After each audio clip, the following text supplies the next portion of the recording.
ஒரு கிராமத்துக்குள்ள ஒரு எஜமானன் இருக்கிறார். அதே ஊரிலே ஒரு எளிய மனிதனும் இருக்கிறார். அந்த எஜமானன் எளிய மனிதனை கூப்பிட்டு விலை மதிப்பில்லாத ஒரு ஆடையை அவருக்கு தருகிறார். அவர் அந்த ஆடையை வாங்கி பார்த்து ஆச்சரியப்பட்டு போனார். அது மிகவும் அழகாகவும் விலை சொல்ல முடியாத அளவுக்கு உயர்ந்த ஆடையா இருந்தது. அதனால் அவர் நினைத்து கொண்டார், நான் இதை தினம் அணிந்து கொள்ள மாட்டேன், திருமண அழைப்பு வரும்பொழுது இந்த ஆடையை அணிந்து கொள்வேன் என்று சொல்லி அதை மடித்து பத்திரமாக அவருடைய அலமாரியிலே வைத்து விட்டார். திருமண அழைப்பு வரும் என்று அவர் நீண்ட நாட்களாக காத்து கொண்டிருந்தார். திருமண அழைப்பு வந்ததாக தெரியவில்லை. நாட்கள் சென்றது, மாதங்கள் கடந்தது, வருடங்கள் உருண்டோடின. ஆனால் திருமண அழைப்பு வரவில்லை. அவர் எதிர்பாராத இருந்த பொழுது திடீரென ஒரு நாள் திருமண அழைப்பு அவரை தேடி வந்தது. அதை கேட்டதும் அவர் சந்தோஷப்பட்டு எஜமானன் கொடுத்த அந்த ஆடையை அணிந்து கொண்டு திருமணத்திற்கு செல்லும்படி தன் அலமாரியில் இருந்து ஆடையை எடுத்து பார்த்ததும் அவர் அப்படியே ஷாக்காய் உறைந்து நின்று விட்டார். ஏனென்றால் அந்த ஆடை முழுவதுமே சிறிய சிறிய ஓட்டைகள் போடப்பட்டு இருந்தது. அவர் அவருக்குள்ளே கேட்டார், இது எப்படி சாத்தியம்? இது ஒரு நாளில் கிழிந்தது அல்லவே, இது கிழிக்கக்கூடியதும் அல்ல, சிறிய சிறிய ஓட்டைகள் இருக்கிறதே, எப்படி நிகழ்ந்தது என்று பேசிக்கொண்டார். அந்த ஆடையை முழுவதும் ஓட்டை போட்டது இயற்கையாகவே துணிகளை அரிக்கக்கூடிய பொட்டாரி பூச்சி என்று சொல்லக்கூடிய அந்த பூச்சி தான். அது புத்தகங்கள், கம்பளி, துணிகளை அரிக்கக்கூடியது. அதுதான் அந்த துணியை அரித்து ஓட்டை போட்டது. அந்த காலங்களிலே ஜனங்கள் தன்னுடைய ஆடைகளை பொட்டாரி பூச்சியிலிருந்து எப்படி பாதுகாத்து கொண்டார்கள் என்றால், அவர்கள் துணிகளை துவைத்து வெயிலில் நன்றாக காய வைத்து அதை மடித்து வேப்பம்பட்டையும் வாசனை கட்டைகளையும் போட்டு அது விட்டு விட்டார்கள். அதோடு மாத்திரம் இல்லாமல் நடுவிலே எடுத்து பார்த்து அதை மீண்டும் வெயிலிலே உலர்த்தி பத்திரப்படுத்தி கொண்டு இருந்தார்கள். ஆனால் இன்று அந்த அவசியம் தேவையில்லை. ஏனெனில் இன்று டெக்னாலஜி வளர்ந்ததுனால் different type of detergent, naphthalene ball, insect repellent and ஸ்ப்ரேகள் இருக்கிறதுனால் இதை குறித்து யாரும் பெரியதாக எடுத்துக்கொள்வது இல்லை.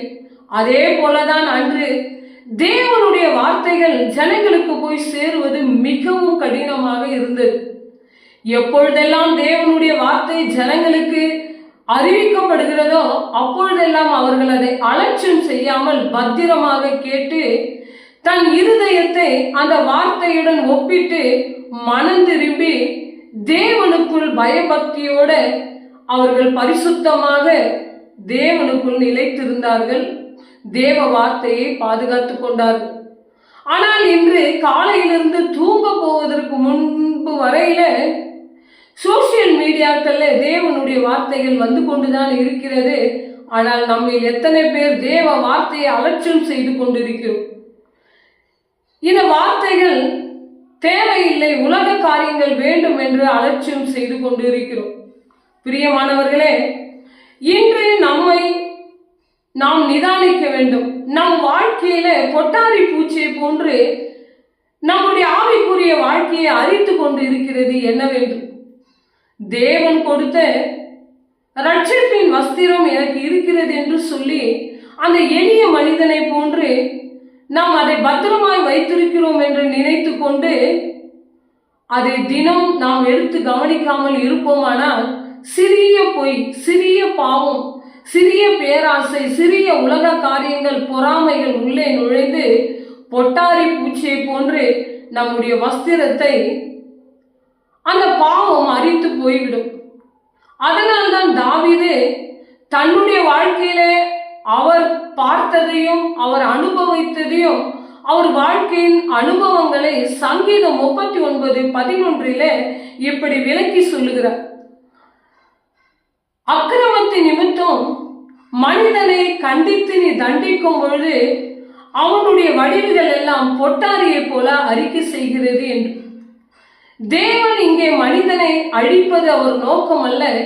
பழைய ஏற்பாட்டின் காலத்திலே நாம் வாசித்து பார்க்கும்போது தாவீது எல்லாரும் காலத்தில் அவர் பார்த்த காரியங்கள் என்னவென்றால், தேவனை விட்டு தூர போய் தேவனுக்கு கீழ்ப்படியாமல் பாவம் செய்தவர்கள் அத்தனை பேரையும் தேவன் கண்டித்து தான் தண்டித்தார் என்பதை தான் இங்கே அவர் வலியுறுத்தி சொல்லுகிறார்.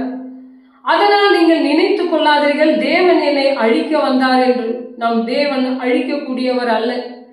நம்மிலே வடிவு என்று சொல்லக்கூடிய காரியம், வடிவு என்றால் மனிதனுக்கு இந்த உலகத்தில் வாழும்போது அவனை உயர்த்தக்கூடிய, மெச்சக்கூடிய, அவனை பெருமைப்படுத்தக்கூடிய காரியம் அழகு, அறிவு, வசதிகள், பேர், புகழ்கள். இவைகளை தான் பழைய ஏற்பாட்டின் காலத்தில் தேவன் அவைகளை ஸ்லோவாக அரித்து அவர்களை சரி செய்தார். அதே போலதான் நாமும் கூட நம்முடைய வாழ்க்கையில நம்மை அறிந்து கொண்டு இருக்கிறது என்னவென்று நாம் நிதானிக்க வேண்டியதாக இருக்கிறது. பிரியமானவர்களே, தேவன் கொடுத்த ரட்சிப்பின் வஸ்திரத்தை நாம் அப்படியே மடித்து வைத்து விட்டு இருக்கிறோமா? இல்லை, தினம் நாம் தேவனுடன் பேசுகிறோமா, ஜெபிக்கிறோமா, வார்த்தைகளை தியானிக்கிறோமா, தேவனுடைய வார்த்தைகளை அலட்சியம் செய்யாமல் இருக்கிறோமா என்று நிதானித்து நம்முடைய வஸ்திரத்தை பொட்டாரி பூச்சி அரித்து போடாமல் நாம் பத்திரமாக பாதுகாத்துக் கொள்ள வேண்டும். அதனால்தான் பாவம் ஆவிக்குரிய வாழ்க்கையையும் மனம் திரும்பாத மனதையும் ஸ்லோவாக பொட்டாரியை போல அரித்துவிடும் என்று இங்கே சொல்லப்படுகிறது. பிரியமானவர்களே, நாம் தேவன் அழிக்கக்கூடியவரும் அரிக்கக்கூடியவரும் அல்ல. நாம் தேவனிடத்தில் அறிக்கை செய்து மனம் திரும்பும் பொழுது அரிக்கப்பட்ட நம் வஸ்திரம் கூட, அழிந்து போகக்கூடிய வஸ்திரத்தை கூட புதிய வஸ்திரமாக அவர் மாற்றி நாம் எதையெல்லாம் இழந்தோமோ அதை ஆசீர்வாதமாக கொடுப்பார் என்பதுதான் உறுதி. ஆதலால் யாரெல்லாம் மனம் திரும்பாமல் இருக்கிறீர்களோ, கிறிஸ்துவுக்குள் தன் பாவங்களை விட்டு மனம் திரும்பும் பொழுது நம்முடைய வஸ்திரம் அரித்திருக்குமானால் அதை புதிய வஸ்திரமாக மாற்றி விடுவார்.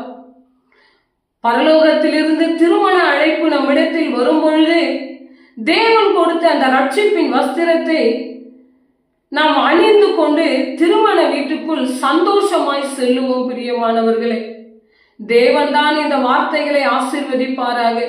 இந்த வார்த்தைகள் உங்களுக்கு ஆசீர்வாதமாக இருக்குமானால் நீங்கள் இதை மற்றவர்களுக்கு ஷேர் பண்ணுங்கள். பிதாவாகிய தேவனாலும் கர்த்தராகிய இயேசு கிறிஸ்துவினாலும் உங்களுக்கு கிருபையும் சமாதானமும் என்றென்றும் உண்டாவதாக. ஆமென்.